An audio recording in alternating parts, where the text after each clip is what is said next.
સ્વાગત કરવા માટે જે થનગની રહ્યા છે અને આખી જ મિટિંગનું આયોજન એ પાટણ પ્રગતિ મેદાન ખાતે કરવાના છે એવા બનાસકાંઠા લોકસભાની ચૂંટણીમાં રાત દિવસ બે મહિના મજૂરી કરીને છેકા અંબાજીથી કરીને નડાબેટ સુધી સતત મજૂરી કરી છે।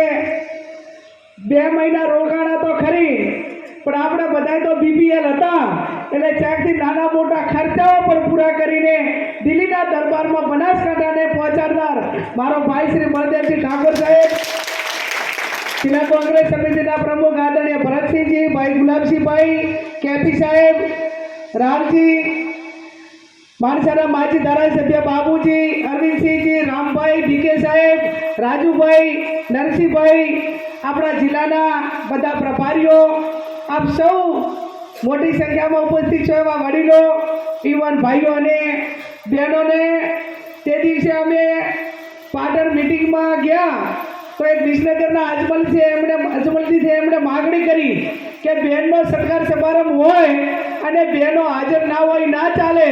મેં કીધું મારે કીધે તો કોઈ નહીં આવે, પણ પહેલી વિનંતી બળદેવજીને કરી કે તમે બધા જેટલા આવવાના હતા એટલા બધા મારા ભાભીને તેડીને આવજો અને તમને પણ બધાને વિનંતી જો ગ્રાહે રાખજો તો તમે જેટલા છો એટલા બધા 2 જણા આવજો તો બધી સંખ્યા વધી જાય કે ના વધી જાય। એટલે મારે એવું ના કહેવું પડે કે બેન એકલા જ આવ્યા હતા, એટલે સચોડે આવવા માટેના પ્રયત્નો બધા કરજો અને એક દાડો બારી ગાઢો રાણકી વાવ બીજી દોવડાવો તો લુગડા વ્યવસ્થિત ધોઈ આલે, રોટલા એમાં કરી ખવડાવજો।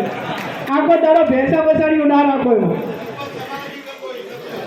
અમે 2 જણા આવશે, અમે મીટિંગમાં તો આવા જ છે। આમ આડે દાડે હું એ ફરું ને એ ફરે તો પછી રોટલા કોણ ખવડાવે? બધા આગેવાનોએ સૂચન કર્યા, એમણે બળદેવજીને હું અભિનંદન એટલા માટે આપું કે તમામ વક્તાઓએ વાત કરી એના ઉપર એમણે એમ કીધું કે અમારા બનાસકાંઠાની જિલ્લાની પ્રજાનું અભિવાદન કરવું છે અને પછી કેની બેનનું કરવાનું છે। ત્યારે 29મી તારીખે આપ સૌને આપણે પહેલાં પાટણ મુકામે ક્ષત્રિય અસ્મિતા સંમેલન રાખ્યું હતું। હું માનું ત્યાં સુધી 2012ની ચૂંટણી હતી, અહીંથી રંગે ચંગે ફેટા બાંધીને બધા ગયા હતા। એમ સાહેબ બધા ફેટા બાંધીને આવશે, પણ જે દિવસે તે દિવસે ફટાકડા ફોડીને સ્વાગત કર્યું હતું એવા ને એવા ફટાકડા લાવજો અને અમારા બનાસકાંઠા માટે ગુલાબની પત્તી લાવજો અને ડ્રોનમાં ગુલાબના ફૂલ ભરીને બનાસકાંઠાની જનતાનું સ્વાગત કરજો અને પહેલું એમનું કરજો પછી મારું કરજો। ત્યારે બળદેવજી, ચંદનજી, આ લાગણી આવડી મોટી શા માટે? આખા સંમેલનનો ખર્ચો 35 થી 40 લાખ રૂપિયા ખર્ચો થવાનો અને 35 થી 40 લાખ રૂપિયાનો ખર્ચો કરીને તમારું બનાસકાંઠાનું જે ગૌરવ છે, તમારી બહેનનું સ્વાગત એ સમગ્ર ઉત્તર ગુજરાત કરતો હોય એનાથી રૂડું મારા બનાસકાંઠા જિલ્લા માટે બી દેખાય છે। ત્યારે હમણાં રામજી કહેતા હતા કે બેન લડે છે તો તમારી લડાઈ લડવામાં ક્યાંય બાકી નહીં રાખવું। ખેડૂતોના પ્રશ્ન હોય, હમણાં જીભડા પ્રશ્ન હતો લાઈન નાખવાનો, તો અહીંયા બધા જ અમે આગેવાનો બેઠા એ ખડે પગે થઈ ગયા હતા, હજી લાગવા વાળો લાઈન આવ્યો નથી। અમે કીધું ભાઈ ખેડૂતોને વ્યાજબી વળતર તમારે આપવું પડશે। ક્યાંક પોલીસ આડાવડું કરીને હેરાન કરતી હોય તો મને ખબર પડે કે આ વ્યક્તિ નિર્દોષ છે અને ભોગ બન્યો છે, તો એ સામે વાળો વ્યક્તિ આમંત્રણ આલે કે ના આલે અને એના ઘરે જઈને વિડીયો બનાવું, એને જોડે ઊભો રાખીને અને કહું કે આની સામે પોલીસે તો સામે આગળ કરીને તો ગેનીબેન એના માટે લડવા માટે તૈયાર છે અને તમારી પોલીસ તૈયાર થશે। આ સંદેશો સમગ્ર વહીવટી તંત્રને આપ્યો છે કે નથી આપ્યો?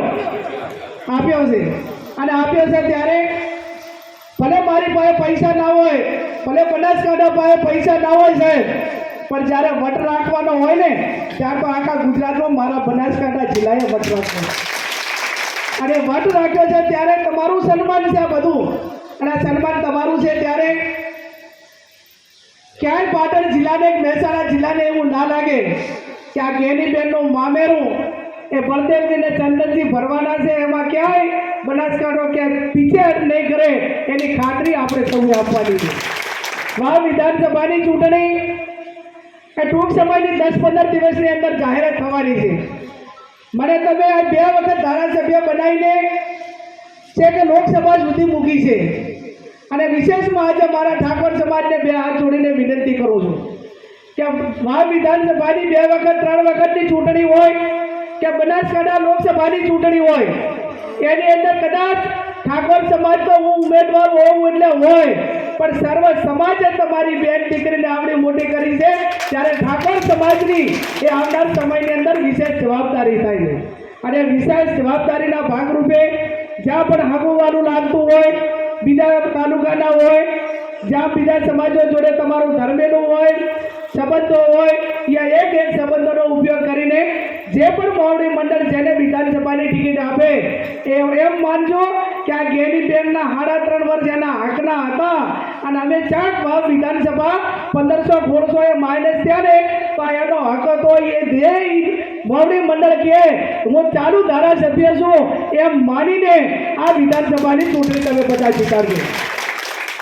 ધારાસભ્ય આપણો હોય તો 50% રાહત મને વાવ વિધાનસભાની રહે. જિલ્લાની જવાબદારી છે, અને જિલ્લાની જવાબદારી એ સમગ્ર તાલુકે નિભાવવા માટેના મારા પૂરેપૂરા પ્રયત્નો છે. ત્યારે મને પૂરેપૂરો ઠાકોર સમાજ ઉપર ભરોસો છે. અને બળદેવજી તો આ બનાસકાંઠા જિલ્લાની 18 આલમ 36 કોમ અને ઠાકોર સમાજના એટલા વખાણ થઈને કરે કે તમારે એકતાના દર્શન કરવા હોય ને તો તમે બનાસ